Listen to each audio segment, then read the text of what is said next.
பெருமானார் ஸல்லல்லாஹு அலைஹி வஸல்லம் அவர்களுடைய அருமை தந்தையார் அப்துல்லா ரலியல்லாஹு அவர்கள் 100 ஒட்டகைக்கு பாரமாக காப்பாற்றப்பட்டார்கள்.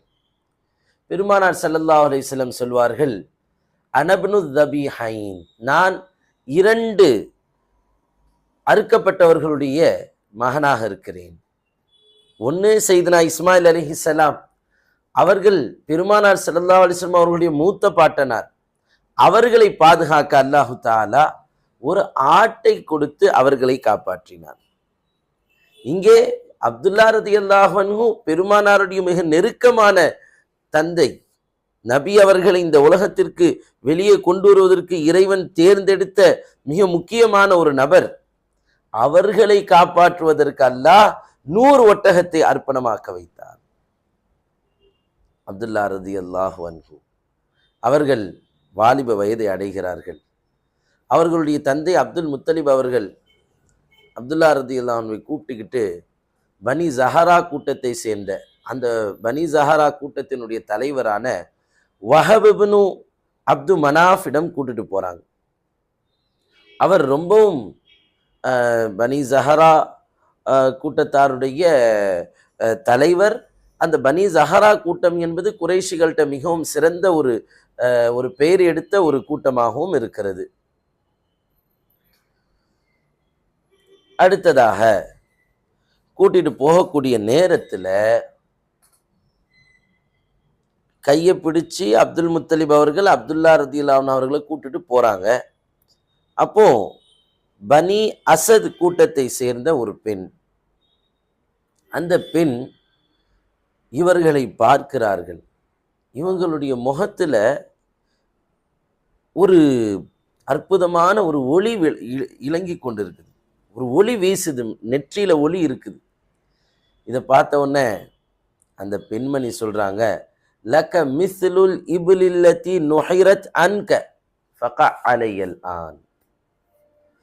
உனக்கு நான், அந்த பெண்மணி சொல்லுது அப்துல்லா ரலியல்லாஹுட்ட, உங்களுக்கு நான் 100 ஒட்டகம், எப்படி உங்களை காப்பாற்றுவதற்கு, உங்களை குர்பான் பண்ணாம காப்பாற்றுவதற்கு 100 ஒட்டகம் கொடுக்கப்படுதோ அதே போல் 100 ஒட்டகத்தை நான் கொடுக்குறேன். ஒரே ஒரு நாள் இரவு என்னோடு நீங்கள் இருந்து விட வேண்டும். ஒரே ஒரு நாள் என்னோடு நீங்கள் தனிமையில் இல்லறத்தில் ஈடுபடணும்னு கேட்குறாங்க. அப்போ அப்துல்லா ரலியல்லாஹு அன்ஹு சொல்றாங்க, நான் செய்ய முடியாது, நான் என் தந்தையாரோடு இருக்கிறேன், நான் அதை செய்ய மாட்டேன், அவருக்கு மாற்றமாக நான் எதுவும் செய்ய மாட்டேன்னு சொல்றாங்க. அதற்கு பிறகு ஆமினா ரலியல்லாஹு அன்ஹோடு திருமணமாகுது. அவர்கள் ஆமினா ரலியல்லாஹு அன்ஹா அவர்களோடு இல்லறத்தில் ஈடுபடுகிறார்கள். அதற்கு மறுநாள் அதே போல் அந்த பெண்ணை கடந்து போறாங்க. இப்போ அமைதியா இருக்குது. கேட்குறாங்க, என்ன நேற்று என்னை பார்த்தோன்னே என் கூட நீங்கள் இருங்க, நான் உங்களை அடைய வேண்டும் அப்படின்னு நேற்று அவ்வளோ ஆர்வத்தோடு கேட்டியம்மா, இன்னைக்கு என்ன ஆச்சுன்னு கேட்குறாங்க. அப்போ அந்த பெண்மணி சொல்கிறது, ஃபாரகக நூருல்லதி கான மஅக பில் அம்ஸ் ஃபலைஸ லியல் யௌம ஹாஜத்துன். உங்களை நான் நேற்று கூப்பிட்டதுன்றது உங்கள் மீதுள்ள ஆசையில் இல்லை, உங்களோடு தவறாக நடக்க வேண்டும் என்பதற்காக கிடையாது. உங்கள் முகத்தில் ஒளியை வீசி கொண்டிருந்த அந்த நூரை, அந்த ஒளியை நான் என்னில் வாங்கி கொள்ளணும்னு ஆசைப்பட்டேன், நான் அடைய வேண்டும் என்று ஆசைப்பட்டேன். ஆனால் இன்னைக்கு அந்த 100 உங்கள்கிட்ட இல்லை, அதனால எந்த தேவையும் உங்களிடத்தில் இல்லை என்று அந்த பெண்மணி கூறியது. பெருமானார் ஸல்லல்லாஹு அலைஹி வஸல்லம் மனிதராக பிறந்தார்கள் என்று பலர் சொல்லிக்கொண்டு, மனிதர்தான் அவர்கள், நம்மை போன்ற மனிதர்தான் அப்படின்னு சொல்லக்கூடியதை நாம் பார்க்கிறோம். உண்மையில் மனிதராகத்தான் பிறந்தார்கள், உலகத்தில் மனிதராக பிறந்து விட்டார்கள். மனிதர்களோடு இருந்து மனித இனத்திற்கு சிறப்பு சேர்ப்பதற்காக அவர்கள் வெளியே வரும் பொழுது மனித உருவில் வந்தார்கள். ஆனால் உண்மையிலே இருந்தது யார்? அல்லாஹ் குர்ஆனிலே சொல்கிறான், கத் ஜாஅக்கும் மினல்லாஹி நூர், அல்லாஹ்விடத்திலிருந்து உங்களுக்கு ஒரு ஒளி வந்தது. அந்த ஒளி அப்துல்லா ரலியல்லாஹு அன்ஹு அவர்கள் மூலமாக ஆமினா ரலியல்லாஹு அன்ஹா வயிற்றிலிருந்து அந்த ஒளி வெளியானது. அதனால்தான் பெருமானார் ஸல்லல்லாஹு அலைஹி வஸல்லம் மற்ற பிள்ளைகளைப் போல் பிறக்கவில்லை. மற்ற தாய்மார்கள் பெற்றெடுத்ததைப் போல் ஆமினா அம்மா பெற்றெடுக்கல. இப்ப அந்த ஒளியை பெறுவதற்கு போட்டி பார்த்தீங்களா? பெருமானார் ஒரு நூர், ஸுஹூரே நூர் தான். பெருமானார் வெளியான நாள், பெருமானாருடைய ஒளி வெளியானது தான் மீலாதை தவிர ஏதோ ஒரு முகம்மது என்ற மனிதர் பிறந்த நாள் அல்ல.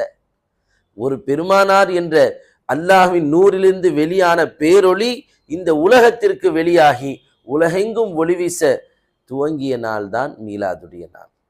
அந்த பெண்மணி வரகா பின் நௌஃபலினுடைய தங்கை உம்மு கித்தால் என்பதாக சொல்லப்படுது. ஏன்னா வரகா பின் நௌஃபலுடைய கூட இருந்து நிறைய தௌராத்தை பற்றிய முந்தைய வேதங்களில் சொல்லப்பட்ட அந்த இறுதி நபியை பற்றிய விஷயங்கள்லாம் இந்த அம்மா தெரிஞ்சிருக்கு.